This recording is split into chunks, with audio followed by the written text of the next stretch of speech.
अस्सलामुअलैकुम।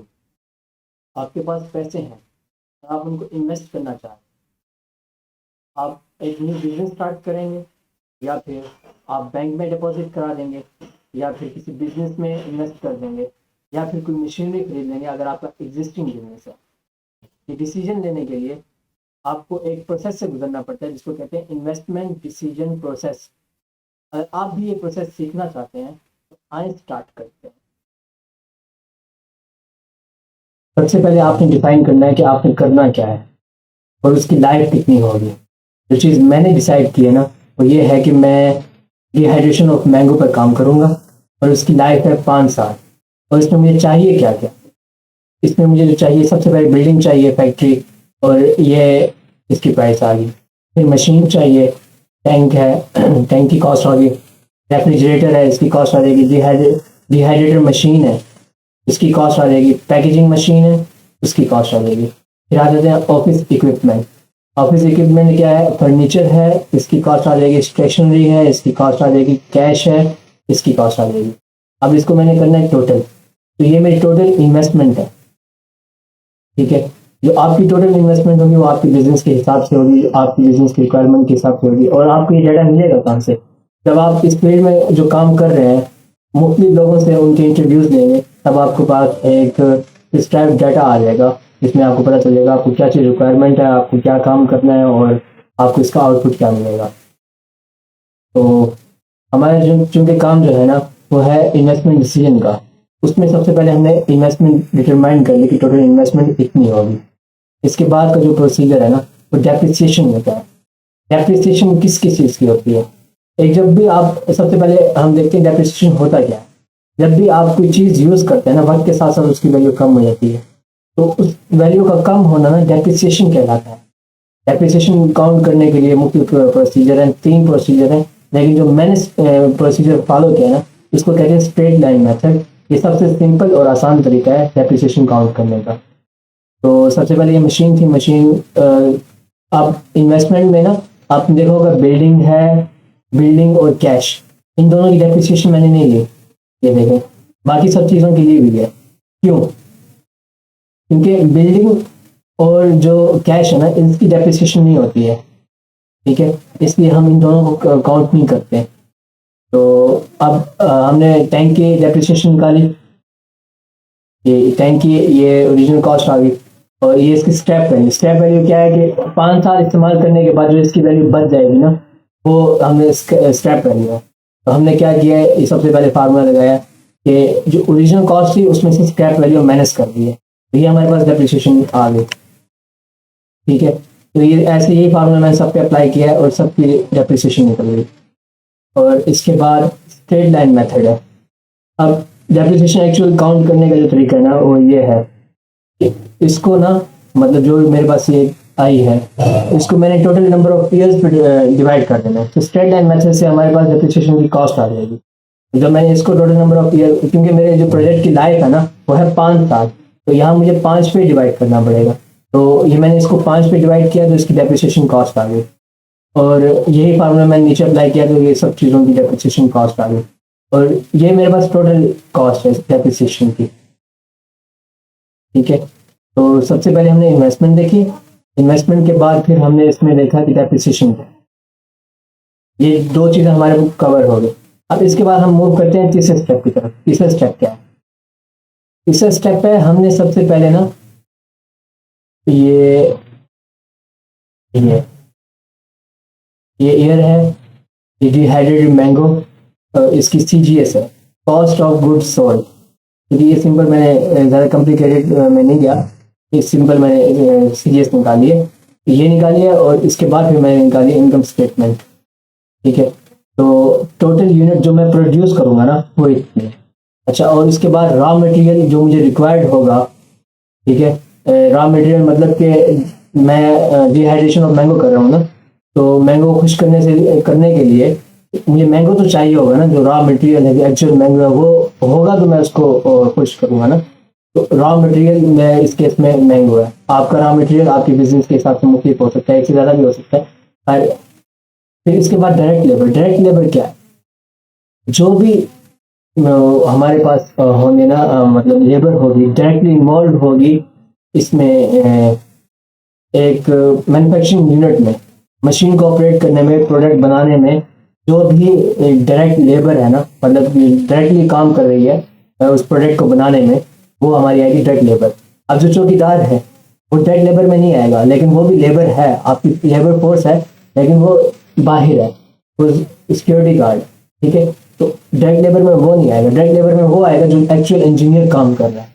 ठीक है, अब मैन्युफैक्चरिंग ओवरहेड है, इनडायरेक्ट लेबर इसमें आ जाएगी, इसमें इनडायरेक्ट मटेरियल आ जाएगा। जैसे अब एक मशीन को चलाने के लिए मशीन में ग्रीस चाहिए होती है, मशीन में और ऑयल चाहिए होता है, तो कुछ भी इस तरह का जो होता है ना। अब सफाई करने के लिए भी जो जहाँ मशीन ऑपरेट कर रही है वहाँ पे सफाई, उसकी सफाई सुथराई क्लीनिंग्स के लिए भी जो बंदा चाहिए होगा, तो वो मैन्युफैक्चरिंग ओवरहेड, फैक्ट्री ओवरहेड है, बहुत सारे हैं, आप इसको मजीद भी देख सकते हैं। तो फिर मैंने टोटल किया है, ये रॉ मटेरियल को, डायरेक्ट लेबर को और एमओएच को मैंने टोटल किया, ये फार्मूला अप्लाई किया, तो ये मेरे पास आ गया। और इसके बाद पर यूनिट प्राइस मैंने निकाली है, इसमें से जो टोटल मेरे पास आई है ना, उसको मैंने टोटल यूनिट पे डिवाइड कर दिया। ठीक है, ये टोटल प्राइस है जो मेरी अभी तक जो कॉस्ट हुई है ना वो, और उसको डिवाइड किया जितने यूनिट मैंने बनाए हैं, तो वो यूनिट बनाए मेरे पास, ये 818 आ गई पर यूनिट प्राइस। ठीक है, अब आपने देखोगे यहाँ 4 मंथ है और यहाँ 8 मंथ है, ऐसे मैंने की थी। अब हर चीज की एक नेचर होती है, मेरे बिजनेस की नेचर ये है कि ये मुझे जो मैंगो है ना, जो आम मुझे मिलेगा वो 4 महीने मिलेगा, 4 से ज्यादा नहीं मिलेगा। ठीक है, लेकिन मेरा ये आम पूरे साल बिकेगा। ठीक है, डिहाइड्रेटेड है ना, सर्दियों में ज्यादा बिकेगा, आम टाइम में कम बिकेगा। ठीक है, तो मैंने उसको नॉमिनेट करने के लिए 4 महीने मेरे पास ज्यादा होगी और बाकी 8 महीने कम होगी। मैंने क्या किया, इसको सिंपली 2 पे डिवाइड किया यहाँ पे। ठीक है, और जो मैंने शो करना था कि 4 महीने मुझे ज़्यादा होगी, उसको मैंने 4 पे डिवाइड कर दिया। ठीक है, और फिर बाकी जो हाफ था उसको मैंने 8 पे डिवाइड कर दिया, और बाकी जो 8 मंथ्स है ना मेरे पास, उन 8 मंथ में मेरी थोड़ी रिलेटिवली कम होगी। ठीक है, और अब आप ये पूछ सकते हैं कि भाई प्रोडक्शन सिर्फ 4 महीने होगी, आपने इसको फिर 12 महीने कैसे कर दिया? बात ठीक है, लेकिन हमें इनकम स्टेटमेंट बनानी है ना, उसके लिए ये डाटा हमें चाहिए होगा। ठीक है, तो हमने ओवरऑल साल की कॉस्ट लेके ना उसको डिवाइड कर दिया। अब ऐसे जैसे अब आप स्कूल की फीस आप दे रहे हैं, ठीक है, आप 30वें दिन या पहली तारीख को दे रहे हैं। ठीक है, अब आप उसको कहेंगे भाई मैंने फीस तो अभी दी है, तो बाकी साल, तो वो सारी ऐसे मनी कॉस्ट डिवाइड हो गई है पूरे महीने के ऊपर। ठीक है, तो यहाँ मैंने 4 माह और 8 माह पे किए। 4 माह पे इसलिए कि 4 महीने ज़्यादा होगी, 8 माह में कम होगी। ये हो गया एक केस, 5 ईयर का केस। अब इसके बाद है इनकम स्टेटमेंट। अब सबसे पहले मैंने ये पर ईयर बनाई है। ठीक है, पर ईयर मेरी इनकम से सेल्स कितनी है, सेल्स मैंने एस्टिमेट लगाया है, ये जो टोटल यूनिट है ना ये मैंने मेरे देखे हैं, और ये जो सेल्स हुई है ना ये मैंने 3000 रुपये में ना, मतलब 3000 रुपये की मैंने सेल्स की। ठीक है, ये सेल्स आ गई मेरी 3000 की। और उसके बाद सीजीएस के लिए, ये जो सीजीएस होता है कॉस्ट ऑफ गुड्स सोल्ड।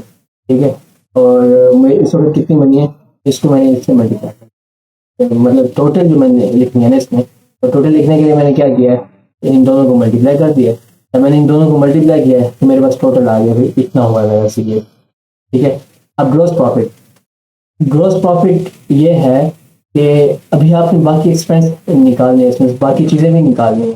ठीक है, तो उससे निकालने से पहले, ठीक है, आपने अभी बाकी जो दूसरे एक्सपेंस है वो अभी आपने देने हैं, हर चीज़ करनी है, तो वो करने से पहले पहले तक का जो आपका प्रॉफिट है ना, एक जो आपके रॉ प्रॉफिट कह रहे हैं, जैसे रॉ मटेरियल था, ये रॉ प्रॉफिट कह रहे हैं, तो एक्चुअल बिजनेस की जुबान में ग्रॉस प्रॉफिट कहते हैं। तो ये ग्रॉस प्रॉफिट है, मैंने मतलब कि सेल्स को सीजीएस में से माइनस कर दिया, तो मेरे पास ग्रॉस प्रॉफिट आ गया। अच्छा, इसके बाद क्या है, ऑफिस एक्सपेंसेस हैं, सैलरी एक्सपेंसेस हैं, डेप्रिसिएशन एक्सपेंसेस।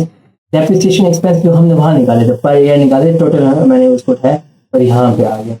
एडवर्टाइजमेंट एक्सपेंस है, यूटिलिटी एक्सपेंस है, ऑपरेटिंग प्रॉफिट है।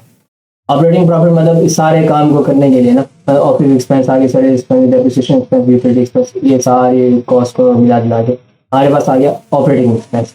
अच्छा, आप कह सकते हैं ये मैंने क्यों लिखा, तो इसको प्रॉपर मैंने फॉर्मेट को फॉलो करने की कोशिश की है। तो इसमें मैंने ना इन सबको ऐड किया, और ऐड करने के बाद यहाँ इनका टोटल लिख दिया साइड पे। ठीक है, ये जितने भी एक्सपेंसेस थे ना वो मैंने साइड पे टोटल करके लिख दिया। ठीक है, अब ये ऑपरेटिंग प्रॉफिट आ गया। अब इसको इसमें से मैंने जब मैनेज किया है, मतलब ग्रॉस प्रॉफिट को मैंने टोटल एक्सपेंस से मैनेज किया, तो मेरे पास ऑपरेटिंग प्रॉफिट आ गया। अभी ऑपरेटिंग प्रॉफिट मैंने निकाल लिया। ठीक है, ये मेरे पास एक साल की कंप्लीट होगी, जो मेरा ईयर 1 होगा ना वो अब तक कंप्लीट हो चुका है। अब मैंने नेक्स्ट मैंने, क्योंकि मेरा जो प्रोजेक्ट है ना वो 5 ईयर का है, तो मुझे 5 ईयर के लिए ये सारा काम करना पड़ेगा। तो ये ईयर 1 था, ये ईयर 2 है। अब मैंने प्रोजेक्शन किया है कि जो मेरा बिजनेस है ना, ये मैं कितना, मतलब कि कितने परसेंट ग्रो करूँगा।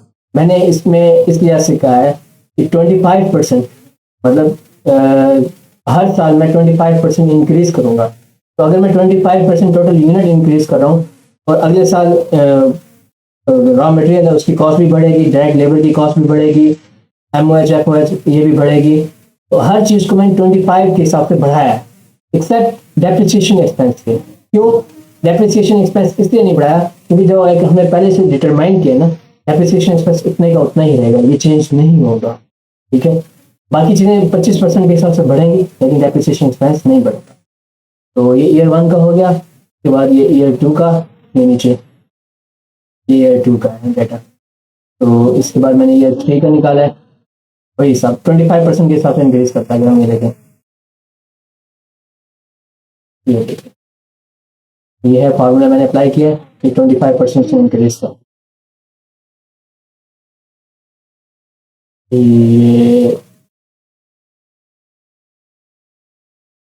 टोटल 5 ईयर का मेरा डाटा है जो मैंने कैलकुलेशन की है। ठीक है, अब इनमें से जो मुझे प्रॉफिट मिला है ना वो मैं आगे ले गया।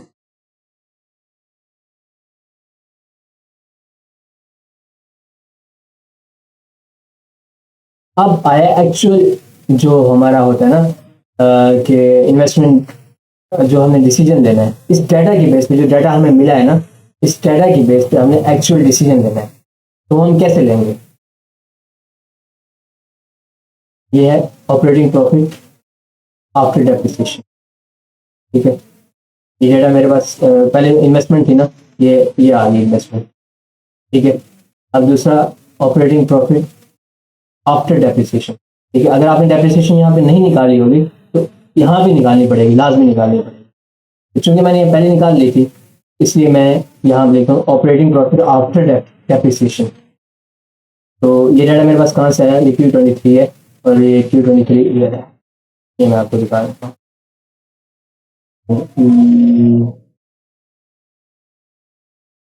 ऑपरेटिंग प्रॉफिट Q23, ये 23 और ये Q है, ये Q20। ठीक है, ऐसे ऑपरेटिंग प्रॉफिट आप इन सब का उठा के ना देख सकते हैं। ये है ऑपरेटिंग प्रॉफिट मेरा, ये है ऑपरेटिंग प्रॉफिट। ठीक है, ये मुझे मैंने ऑपरेटिंग प्रॉफिट निकाला। ठीक है, अब स्क्रैप वैल्यू मैंने टोटल पीछे निकाली हुई है। ये ये इसकी स्क्रैप वैल्यू है टोटल। अगर आप कोई न्यू मशीनरी ऐड कर रहे हैं, आप ये देखना चाहते हैं कि मशीनरी क्या नाम है वो आपको फायदा देगी या नहीं देगी, तो आप उसकी स्क्रैप वैल्यू और ये आप देखेंगे। ठीक है, तो स्क्रैप वैल्यू मेरी, मैंने इस वक्त चूंकि मेरा न्यू बिजनेस है तो मैंने सबकी स्क्रैप वैल्यू टोटल करके मैंने यहाँ लिख दी है। ठीक है, तो जीरो टाइम मतलब वो टाइम जिसमें मैंने इन्वेस्टमेंट की है, और उसके बाद 1 है, 1 इसमें मतलब कि जो ईयर 1 है उसमें मुझे इतना प्रॉफिट हुआ। ठीक है, ईयर 2 है, ईयर 3 है, ईयर 4 एंड ईयर 5, और ईयर 5 में ही मैंने स्क्रैप वैल्यू भी ऐड कर दी है। अब इसके बाद कम्युनिटी कैश फ्लो है। कम्युनिटी कैश फ्लो क्या है कि हर साल गुजरने में मेरे पास कितना रिटर्न आ, ये है। ठीक है, तो इसमें मतलब कि जीरो टाइम पीरियड में जीरो का जीरो रहेगा। अच्छा, और इसमें फिर इन दोनों को मैंने प्लस किया है। फिर अब नेक्स्ट जाते हैं, नेक्स्ट में मैंने इन दोनों को प्लस किया, और इसके बाद इन दोनों को। अब जो ईयर 2 है ना, ईयर 2 और ईयर 3, इन दोनों में जाके मुझे कहीं पे बैक मिल रहा है, मतलब जितनी मैंने इन्वेस्टमेंट की है ना, तो ईयर 2 और 3 के दरमियान में मुझे जाके रिटर्न मिलेगा, तो बोलते हैं पे बैक पीरियड। ठीक है, तो आपकी अमाउंट उतनी की उतनी आ गई, मतलब जो भी कैश फ्लो है, कैश आउटले है, ये हमने निकाले हैं, सारे निकालने का तरीका भी मैंने आपको समझा दिया है। अब ये जो कैश फ्लोज है ये हमने निकाल लिए। अब इसके बाद कम्युनिटी कैश फ्लो है, ये हमने इधर किया, जो मैंने आपको तरीका बताया कम्युनिटी कैश फ्लो कैसे निकालना।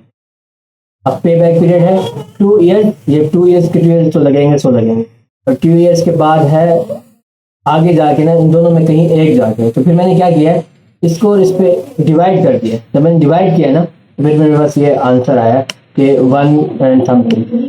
तो यही जो है ना 2 ईयर्स एंड 1 मंथ, ये हमारा आएगा पे बैक पीरियड। अब हम लेंगे एवरेज रेट ऑफ रिटर्न, ये कैसे लेते हैं।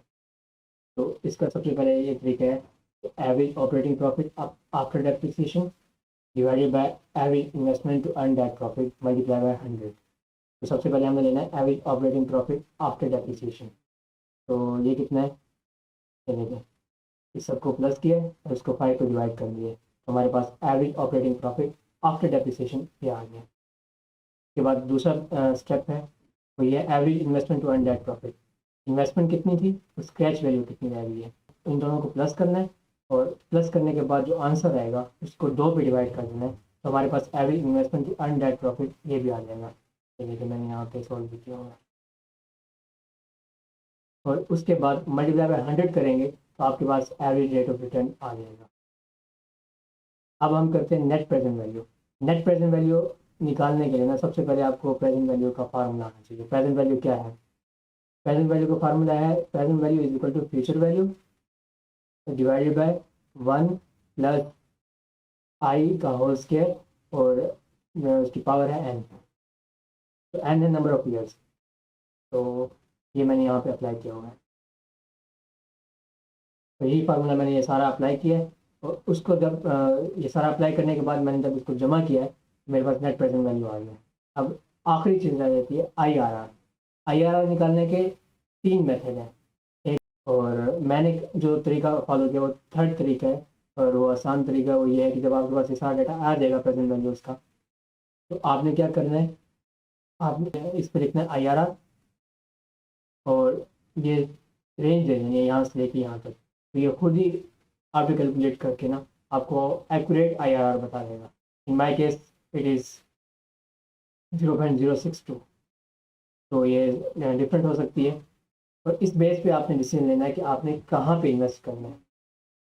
और इंटरेस्ट रेट है ना, जो स्टेट बैंक ऑफ पाकिस्तान है उसकी तरफ से जो हाईएस्ट रेट रिकमेंडेड है वो है 15%। यहाँ मैंने जो लिया ना वो 25% लिया है। 25% रिकमेंडेड है ये इंटरेस्ट रेट वर्ल्ड बैंक की तरफ से, प्रोजेक्ट है उस वक्त एक्सेप्ट करती है तब उसका इंटरेस्ट रेट तकरीबन 25% हो। फिर अगर आपको इसके बावजूद अच्छा रिटर्न आ रहा है, आपके NPV अच्छी आई, IRR सही निकल रही है, तो फिर आप देखेंगे, अगर आपके पास NPV IRR सही आ रहा है, इस बेस पे आप डिसाइड करेंगे कि आपने इन्वेस्ट करना है या नहीं करना।